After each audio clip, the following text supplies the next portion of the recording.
16 अक्टूबर के महावाक्य। मीठे बच्चे, तुम माता पिता के सम्मुख आए हो। तुम माता पिता के सम्मुख आए हो अपार सुख पाने।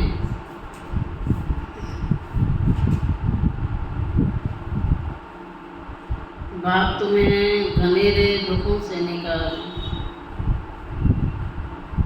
घनेरे सुखों में ले जाते हैं।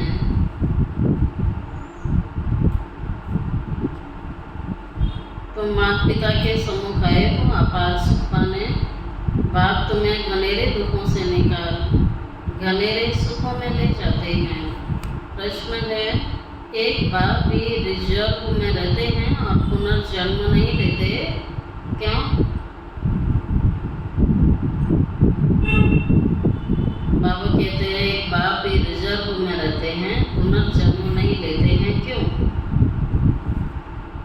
क्योंकि कोई तो तुम्हें तमो प्रधान से सत्व प्रधान बनाने वाला चाहिए। अगर बाप भी पुनर्जन्म में आए तो तुमको काले से गोरा कौन बनाएगा? इसीलिए बाप रिजर्व में रहता है। दूसरा प्रश्न है, देवताएं सदा सुखी क्यों हैं?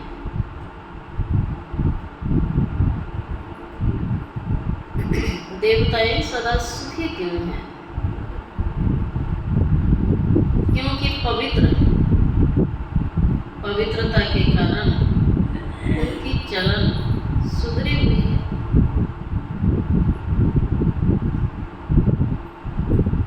जहाँ पवित्रता है वहाँ सुख शांति है। तो मुख्य है पवित्रता। ओम शांति। मीठे मीठे सिखिलते बच्चों प्रति रूहानी बाप समझाते हैं। वह बाप भी है, माता पिता भी है। तुम गाते थे ना, तुम माता पिता हम बालक तेरे, तुम्हारी कृपा से सुख घनेरे। सब पुकारते रहते हैं। किसको पुकारते? परमपिता परमात्मा को। बाकी उनको समझ में नहीं आता है कि उनकी कृपा से सुख घनेरे कौन से होते हैं और कब मिले। सुख घनेरे किसको कहा जाता है वो भी नहीं समझते। अभी तुम यहाँ सामने बैठे जानते हो यहाँ कितने दुख घनेरे हैं। चारों तरफ दुख ही दुख लगा हुआ है, अथाह दुख है। ये सारी दुनिया क्या बन गई? दुख घनेरे तो सारी दुनिया क्या बन गई? दुख धाम, वैर सुख धाम।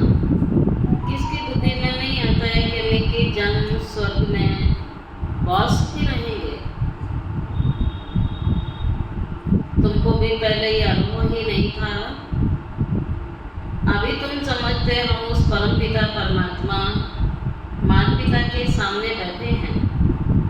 जानते हो कि जन्मों के लिए स्वर्ग की बादशाही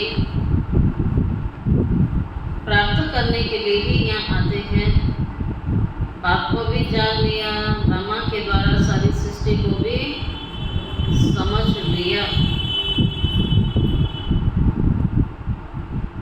हम पहले घनेरे सुख में थे, फिर दुख में आए।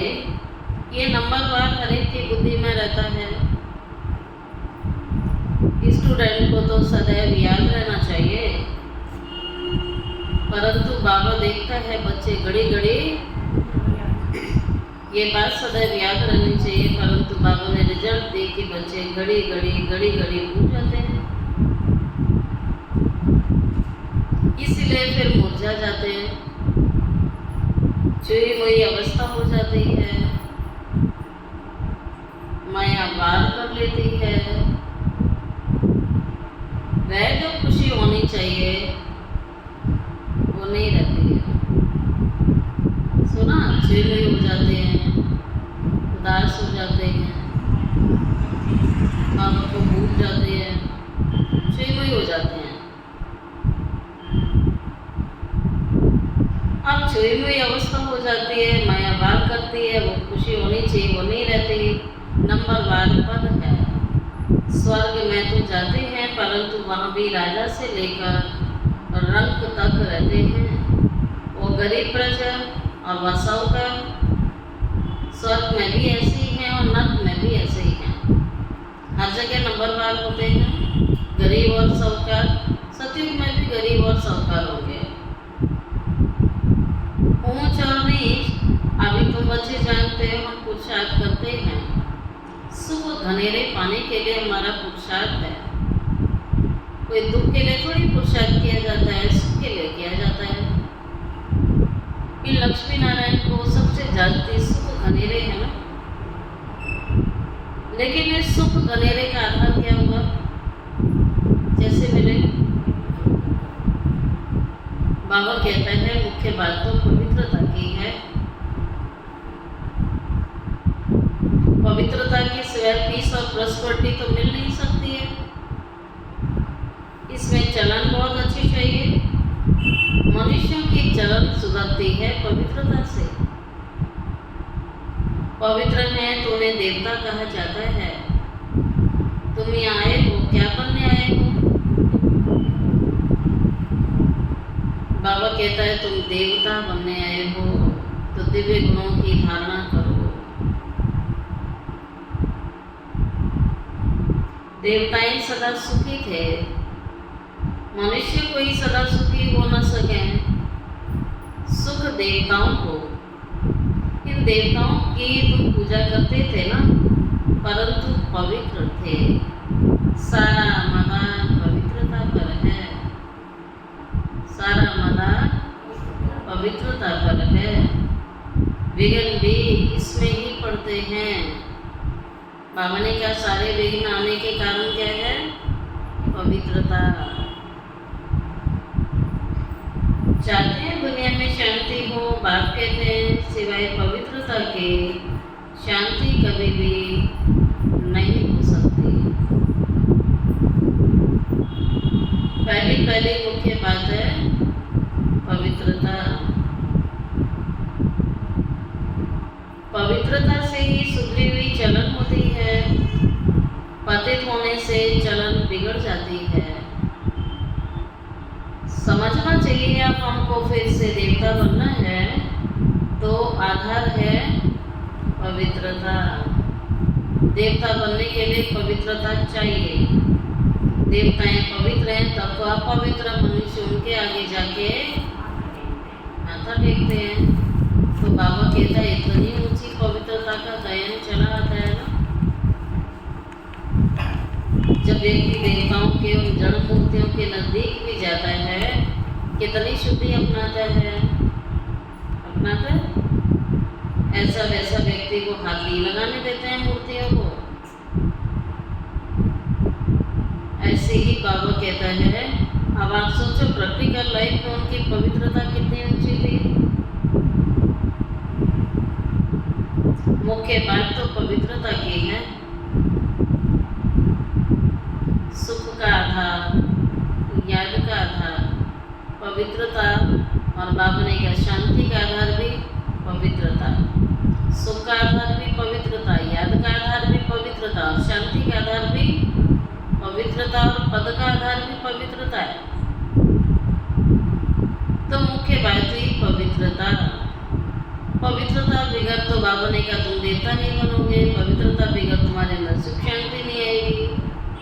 तो मुख्य अंडरलाइन आज बाबा ने पवित्रता का पाठ पढ़ाया। पवित्रता मन की भी है। अशुद्ध संकल्प चलते हैं, व्यर्थ चलते हैं, नेगेटिव चलते हैं, तो ये क्या हुआ? अपवित्रता।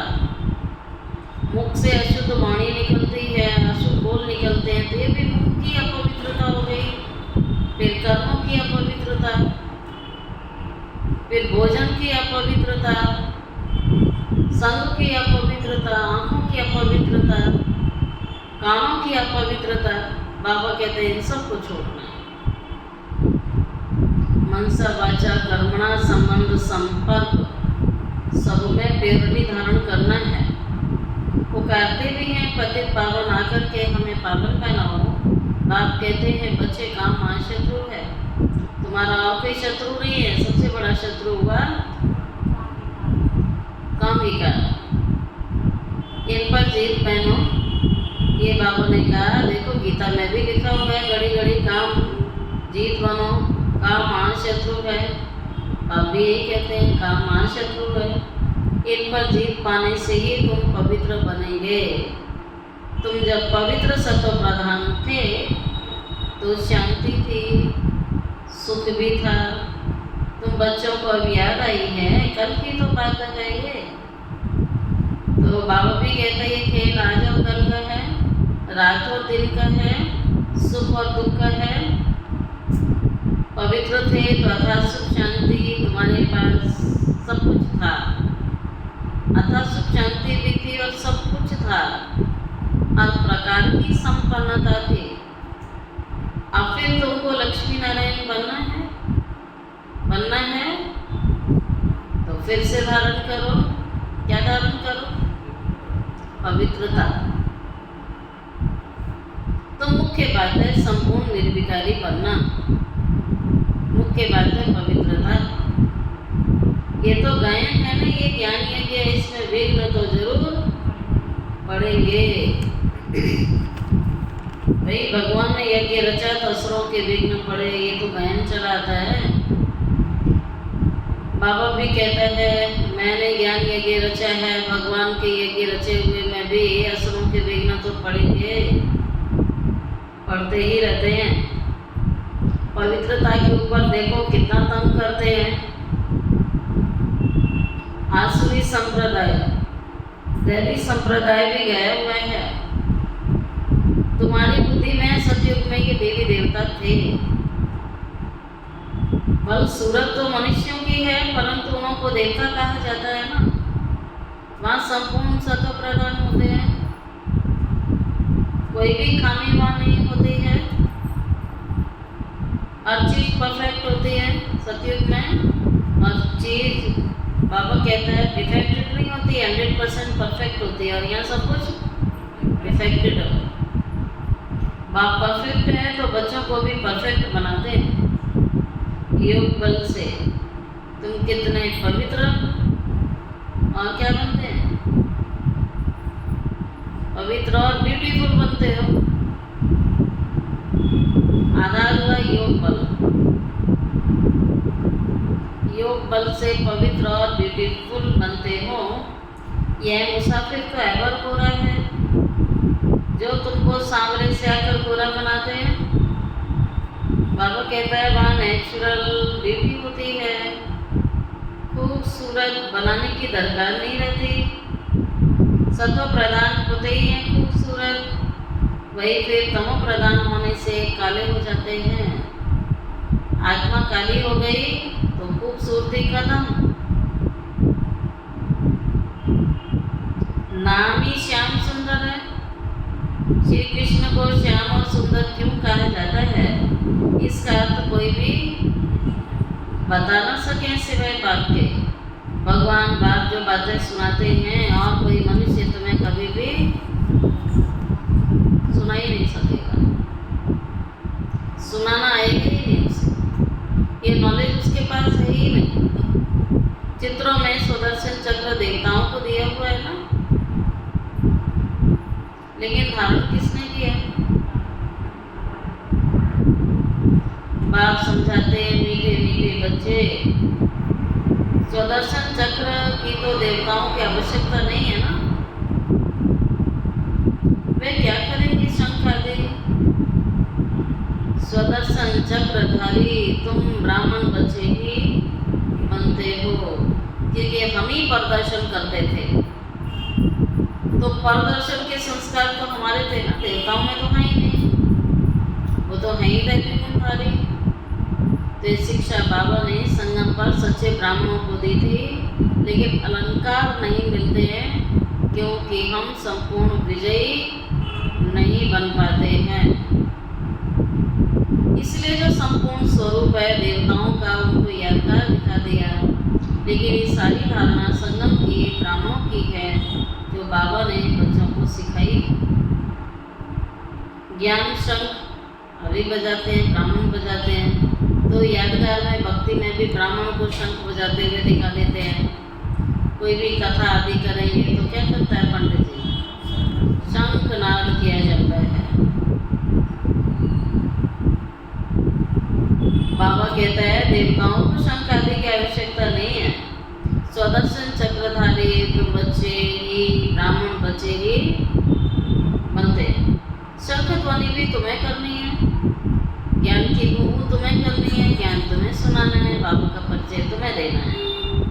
तुम जानते हो विश्व में कैसे शांति की स्थापना हो रही है, साथ में बच्चों की चलन भी कैसी चाहिए।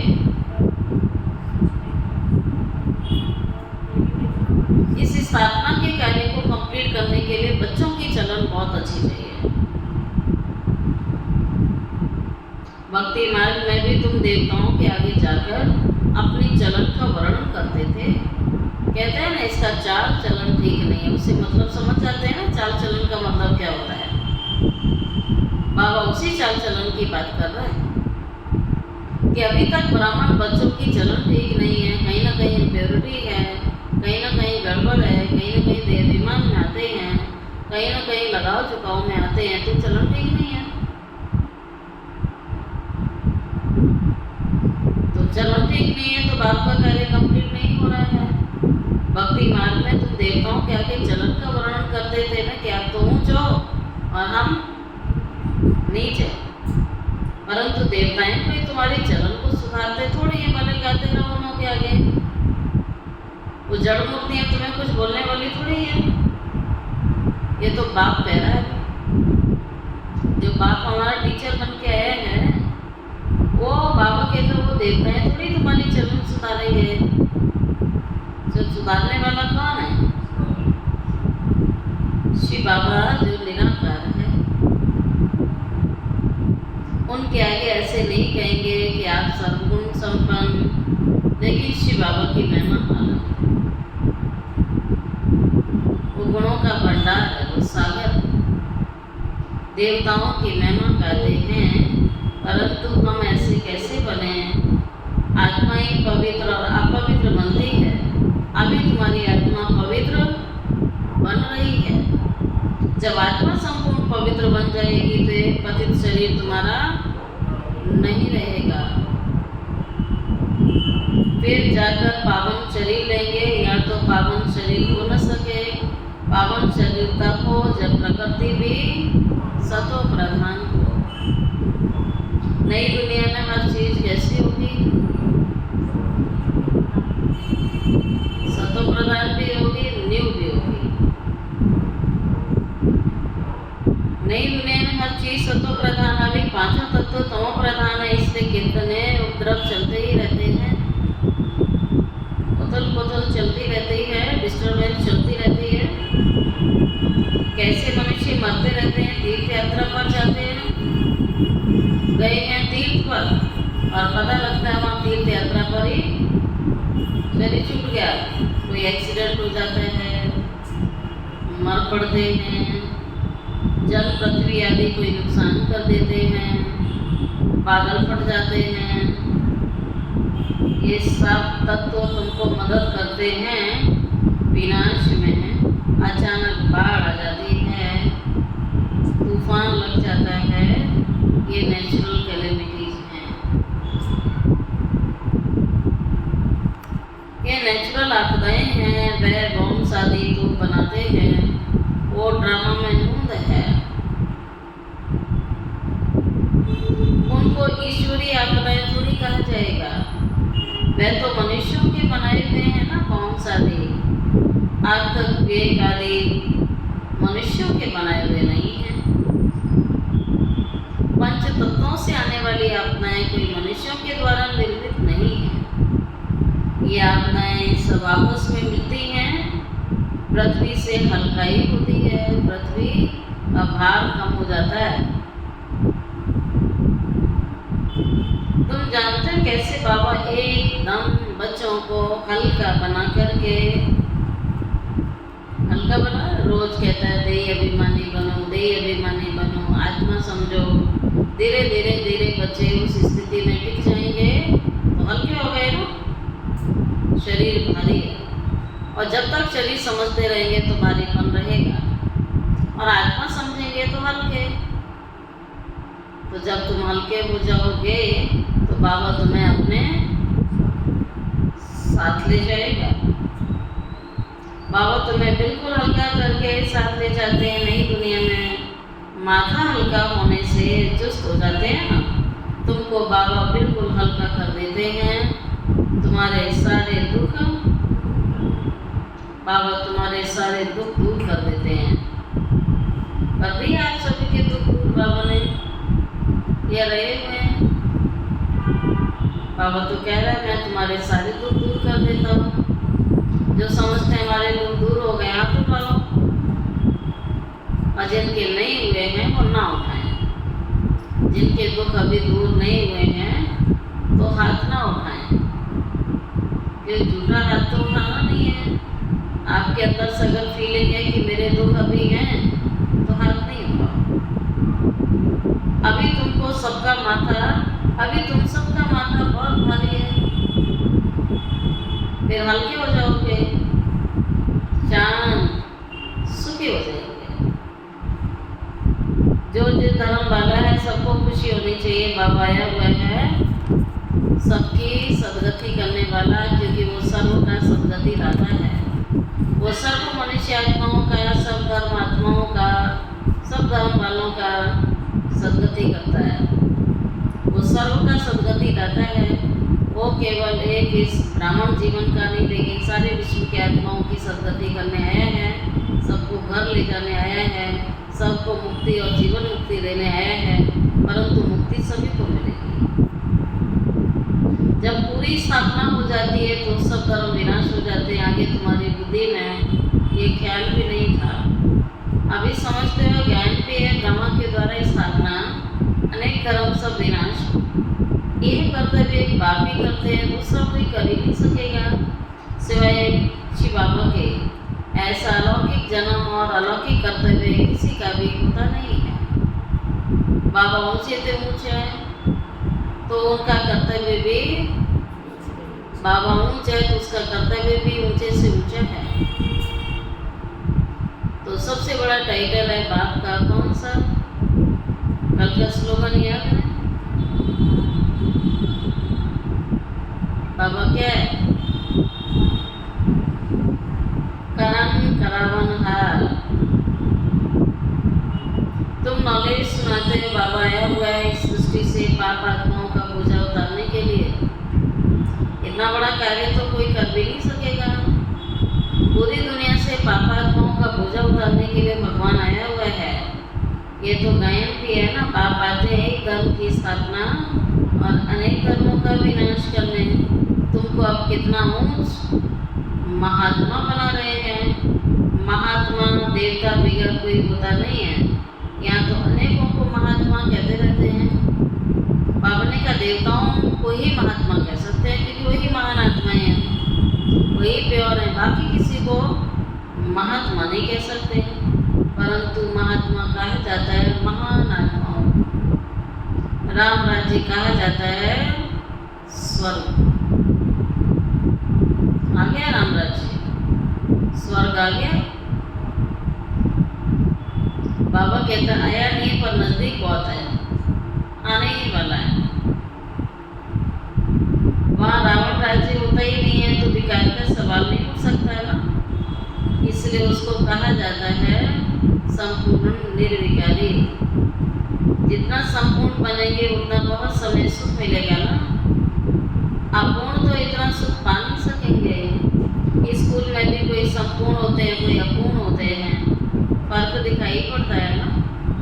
डॉक्टर माना डॉक्टर, परंतु कोई की पगार बहुत कम होती है और किसी की ज़्यादा होती है। होते हैं ना पढ़ाई के आधार से। किसी की 100 रुपया की फीस होती है और किसी की हजारों में होती है। वैसे ही देवताएं तो देवताएं होते हैं, परंतु मर्तबे का बड़ा फर्क है। बाबा जाकर तुमको बाबा आकर तुमको ऊंची से ऊंची पढ़ाई पढ़ाते हैं। भगवान ऊंचा है और उसके स्टूडेंट भी तुम बच्चे ऊंचे ऊंची पढ़ाई पढ़ने वाले, ऊंचा पद पाने वाले, ऊंच बाप के बच्चे कहलाने वाले। श्री कृष्ण को कहा जाता है श्याम सुंदर। सांवरा कृष्ण दिखाते हैं, श्री कृष्ण सांवरा थोड़ी होता है। नाम रूप तो बदल जाता है ना, सो भी आत्मा सांवरी बन जाती है। बिना नाम रूप देश काल अभी तुमको समझाया जाता है। तुम समझते हो बरोबर हम शुरू से लेकर के कैसे पाठ बजाते आए। पहले हम देवताएं थे, फिर क्या बने, फिर देवता से नीचे उतरे तो क्षत्रिय बन गए, फिर और नीचे आ गए तो वैश्य बन गए और लास्ट में शूद्र बन गए। फिर बाबा आता है, सीढ़ी नीचे उतर गए, बाबा ने लिफ्ट दे दी और चढ़ा दिया और कहाँ पहुँच गए।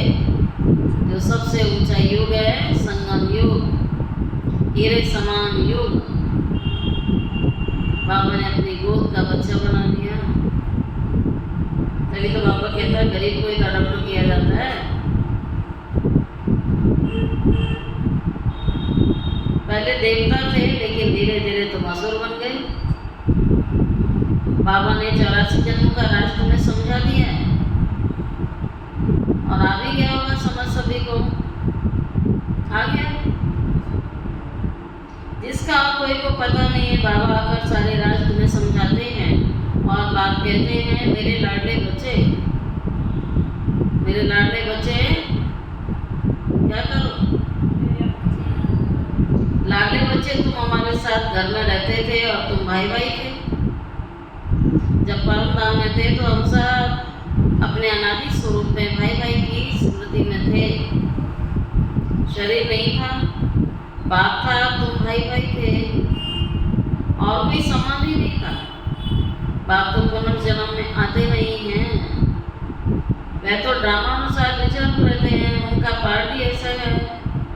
तुमने कितना समय पुकारा है वो भी बाबा ने बताया हुआ है। ऐसा नहीं द्वापर से पुकारना शुरू किया, नहीं, बहुत समय के बाद तुमने पुकारना शुरू किया। तुमको तो बाप सुखी बनाते हैं, अतः सुख का वर्षा बाप दे रहे हैं। तुम भी कहते हो बाबा हम आपके पास कल्प कल्प अनेक बार आए हैं। ये चक्र चलता ही रहता है। हर 5000 साल के बाद बाबा आपसे मिलते हैं और ये वर्षा पाते हैं। तो भी सब देहधारी, सब स्टूडेंट हैं। पढ़ाने वाला कौन है? पढ़ने वाले देहधारी आत्माएं जिन्होंने देह धारण की हुई है लेकिन फिर भी आत्मा पढ़ रही है। और बाबा कहता है मैं विदेही हूँ जो पढ़ाने आता है, पराये शरीर में आता है, पराये देश में आता है। तो पढ़ाने वाला विदेही है, ये उनकी देह तो नहीं है। बाबा खुद विदेही है, आकर के देह धारण करते हैं। देह बिगड़ कैसे पढ़ाएंगे? बिना शरीर के तो पढ़ाई होगी नहीं। सभी रूपों का वह बाप है। भक्ति मार्ग में सब उन्हें पुकारते हैं, बरोबर रुद्रमाला सिमरते हैं। ऊपर में फूल दिखाया हुआ है, युगल में वह तो एक जैसे ही है। फूल को क्यों नमस्कार किया जाता है यह भी अभी तुम्हें पता पड़ा है। माला किसकी फेरते हैं? देवताओं की माला फेरते हैं या तुम्हारी फेरते हैं? माला देवताओं की है या तुम्हारी है? किसकी है? देवताओं की नहीं कहेंगे, ये ब्राह्मणों की है जिनको बाबा बैठ पढ़ाते हैं। ब्राह्मण से फिर तुम देवता बन जाते हो, अभी पढ़ते हो, फिर वहाँ जाकर देवता पद पाते हो। माला तुम ब्राह्मणों की है जो तुम बाप के द्वारा पढ़कर मेहनत करके देवता बन जाते हो। बलिहारी पढ़ाने वाले की है कितनी सेवा की है। माँ तो कोई तुम बाप को जब सतयुग में चले जाओगे तो तुम बाबा को याद भी नहीं करोगे।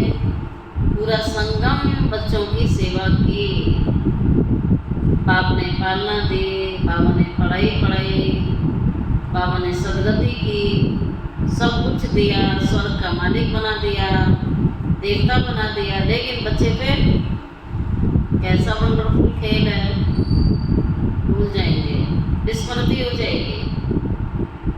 तुम बाप को याद भी नहीं करोगे। और फिर और जब याद आती है तब तक परिचय ही नहीं रहता है, तो ढूंढते रहते हैं, भटकते रहते हैं। आधा कल्प याद किया नहीं और आधा कल्प पहचान ना होने की वजह से सर्वव्यापी बोलते हैं, सब में ढूंढते हैं। तुम माला फेरते थे, अभी वह फूल आकर तुमको फूल बनाता है। जो माला में नीचे फूल होता है, बाबा कहता है मैं फूल वही। और तुम्हें भी क्या बनाने आया हो? कौन सा फूल बनाने आया हो? कौन सा फूल? फूलों में वैरायटी है ना, सबसे अच्छा फूल कौन सा है? अच्छा, गुलाब का फूल। अर्थात अपनी माला का दाना बनाते हैं, तुम गुलगुल बन जाते हो। क्या बन जाते हैं? गुलगुल बन जाते हैं। तो जो गुलगुल बन जाएंगे तो क्या बन जाएंगे? साथ में बुलबुल भी बन जाएंगे, ज्ञान की बुलबुल बन जाएंगे, ज्ञान सुनाएंगे, उड़ते रहेंगे, उड़ाते रहेंगे। बुलबुल क्या करती है? गीत गाती है, इधर बैठी उधर बैठी उड़ती रहती है ना। ठीक उसी प्रकार से बाबा भी कहता है कि मैं तुम्हें क्या बनाने आया हूँ? बुलबुल बनाने आया हूँ। तो ज्ञान के हमें बुलबुल बनना है। अभी आत्मा का ज्ञान भी अभी तुम्हें मिलता है। सारी सृष्टि की आदि मध्यंत का ज्ञान तुम्हारी बुद्धि में है। और बाबा कहते हैं सारी बुद्धि में अभी तुम्हारे ज्ञान है। देवताएं बाबा आकर के ब्राह्मण बनाकर फिर स्वर्गवासी देवी देवता बनाते हैं।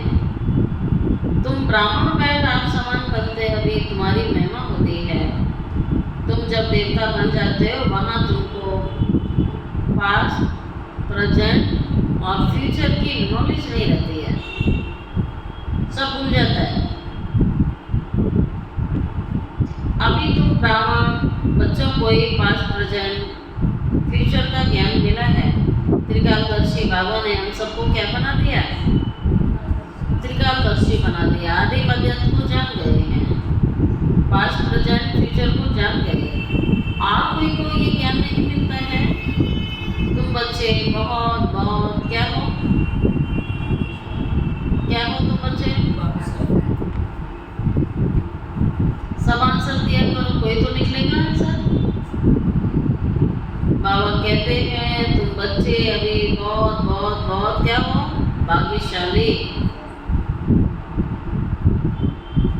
पूरा दिन ही स्मृति रखो, मैं बहुत बहुत पद्मा सौभाग्यशाली आत्मा हूँ। परंतु माया तुम्हें भुला देती है, तुम ऐसी और वैसी आ जाता है। दूसरे ने कह दिया तुम ऐसी हो तुम वैसी हो, समझ लेते हैं। और बाबा कहते हैं सब साइड सीन छोड़ दो। वो कह रहा है तुम सौभाग्यशाली आत्मा हो तो हूँ, तो समझना अपने आप को। जो जो भगवान कह रहा है वो मैं हूँ, उस नशे में रहना है।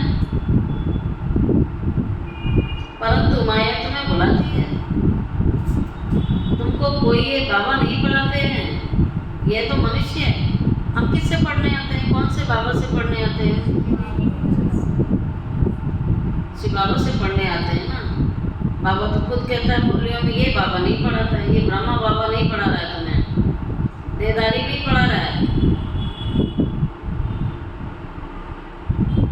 ये खुद लास्ट में था, ये तो मनुष्य है, ये तो पढ़ रहा है, अभी ये भी पढ़ रहा है तुम्हारे साथ साथ। ये तो लास्ट में था, सबसे नंबर 1 पतित वही बना है। और किसी को मैं नंबर 1 पावन बनाने आया हूँ। कितना सुखी होते हैं। एक ऑब्जेक्ट सामने खड़ी है, बाबा तुमको कितना ऊंचा बनाते हैं। कितना ऊंचा बनाते हैं, जो तुम्हारे यादगार ऊंचे ऊंचे मंदिर बनाए गए, कितना ऊंचा स्थान दिया गया। बाबा फिर हमें वरदान देते हैं, तो सभी अटेंशन देंगे, जागृत होकर वरदान लेंगे। आयुष्मान भव, दे दिया वरदान, बाबा ने दे दिया। आयुष्मान भव, पुत्रवान भव, धनवान भव, ये तीनों वरदान 21 जन्मों के लिए बाबा ने दे दिए। ये भी ड्रामा में नूंद है। बाबा कहते हैं मैं अगर आशीर्वाद दूं फिर तो तुम सबको देता रहूं। मैं तो तुम बच्चों को पढ़ाने आया हूँ। पढ़ाई से ही आज तुम्हें सब आशीर्वाद मिल जाती है। सुना, ऐसे तो बाबा कहता है मांगो तो मैं सबको देता रहूँगा, ऐसे तो हो नहीं सकता है। लेकिन आशीर्वाद लेना है तो क्या करना है? आशीर्वाद का आधार क्या होगा? पढ़ाई। पढ़ाई पढ़ोगे, आशीर्वाद स्वतः मिल जाएगी। अच्छा मीठे मीठे सिकिल रे बच्चों प्रति माता पिता बाप दादा का याद प्यार और गुड मॉर्निंग। रूहानी बाप की रूहानी बच्चों को नमस्ते। रूहानी बच्चों की रूहानी बाप दादा को याद प्यार गुड मॉर्निंग और नमस्ते नमस्ते नमस्ते। शुक्रिया बाबा, शुक्रिया बाबा, शुक्रिया बाबा। अब सुनते हैं आज की मुरली का धारणा का मुख्य सार। फर्स्ट पॉइंट, जैसे बाप परफेक्ट है, जैसे बाप परफेक्ट है ऐसे स्वयं को परफेक्ट बनाना है।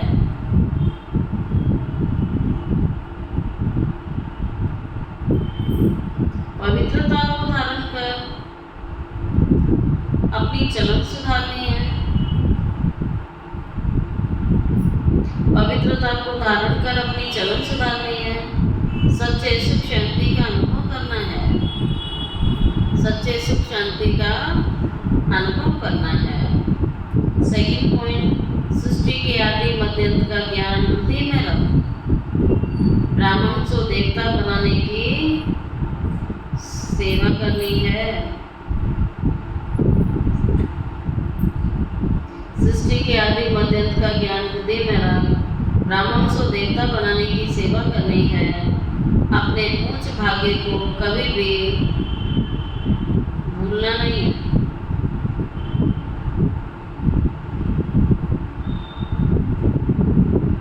अपने उच्च भाग्य को कभी भी भूलना नहीं है। और आज प्यारे बाबा का वरदान है, धारणा स्वरूप के द्वारा सेवा करके खुशी का प्रत्यक्ष फल प्राप्त करने वाले सच्चे सेवाधारी भव।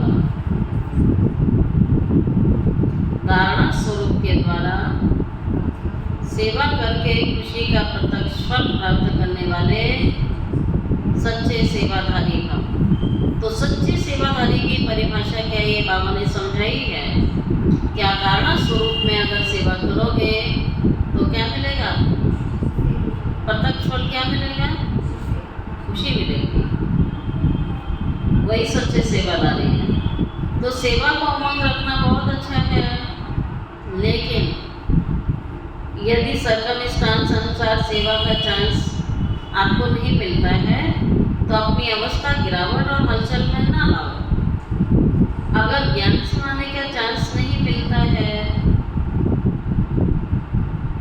अब कुछ ऐसे बच्चे हैं जो यज्ञ में रहे हुए हैं, तो उनका अपना अपना डिपार्टमेंट, अपनी अपनी सेवा होती है, तो कई बार बोलते हैं, संकल्प चलते हैं, बाबा कहता अगर आपको ज्ञान सुनाने का, क्लास कराने का चांस नहीं मिलता है, लेकिन आप अपनी धारणा स्वरूप का प्रभाव डालते हो, तो सेवा का नंबर आपका जमा हो जाएगा। धारणा स्वरूप बच्चे बाबा को प्रिय है। धारणा स्वरूप बच्चे ही सच्चे सेवादारी हैं।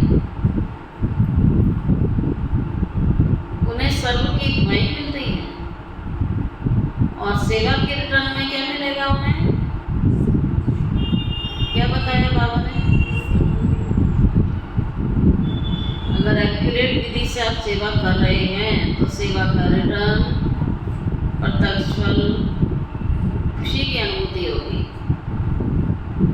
सेवा करके बोझ नहीं लगेगा, सेवा करके खुशी मिलेगी। बाबा की याद में की है, निस्वार्थ भावना से की है तो प्रत्यक्ष फल जरूर मिलेगा, हल्कापन आएगा, खुशी मिलेगी। बाबा की याद नहीं है, अभिमान में कार्य कर रहे हैं तो खुशी नहीं मिलेगी, और ही भारी हो जाएंगे, और ही अनेक इच्छाएं जागृत हो जाएंगी। कोई महिमा करे, कोई मुझे देखे, ये सब इच्छाएं पैदा हो जाएंगी।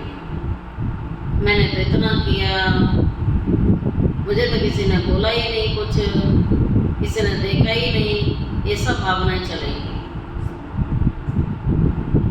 इसलिए बाबा कहता है प्रत्यक्ष फल चाहिए, खुशी चाहिए तो क्या करो?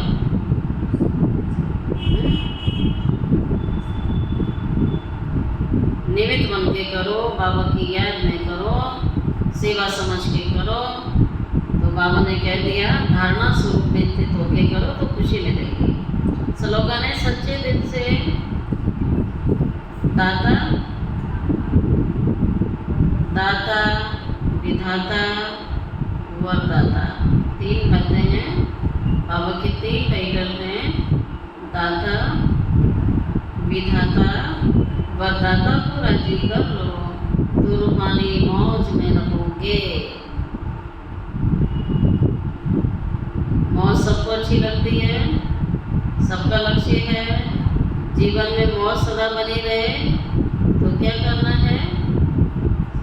सच्चे दिल से। पहली पॉइंट है सच्चे दिल से दाता विधाता वरदाता